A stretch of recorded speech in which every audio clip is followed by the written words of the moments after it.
Good evening. Thanks for joining us. Sangamon County voters can now look toward the April ballot to answer the question of merging the recorder and clerk's office. But Sangamon County is not the first county in the area to consider this type of merger.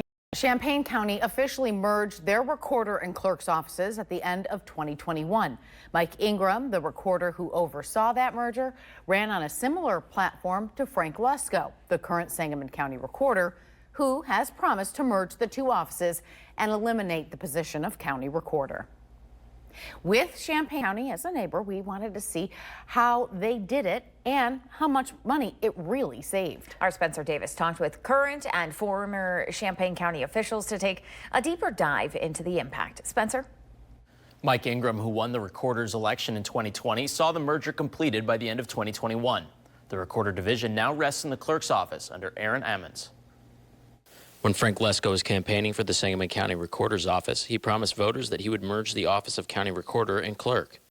We talked with the now former Champaign County Recorder, Mike Ingram, who saw the successful merger of the two offices in Champaign County. I spent a year campaigning on the idea of eliminating the office. Once voters decided that they wanted me to take over the office on that platform, I thought it was important to dive into the work of transitioning the office.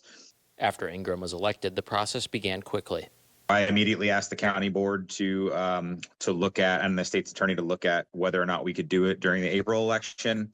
There was precedent for that. There had been other counties that had done so, since it is a countywide election itself, with townships and consolidated issues on the ballot. Ingram says most counties in the state took about 1 to 2 years to complete the consolidation. Champaign County's merger was complete by December 2021. Aaron Ammons, the clerk of the county, now oversees the recorder division, along with his clerk duties. We spent about a year working on that, looking at the budget, how the budget is laid out over there, looking at the team, just the whole setup and what's done on a day-to-day basis, who has the seniority, what is the history there. So we spent a lot of time working on those particular things. The savings the county experienced came mostly from not having to pay a recorder's salary and benefits. As for the rest of the savings, Ammons says they've likely been allocated.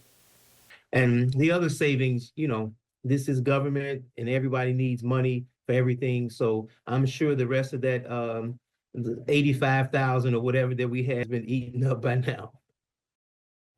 Mike Ingram spoke at the last Sangamon County board meeting to share his experience with the merger process. Reporting in studio, I'm Spencer Davis. Back to you.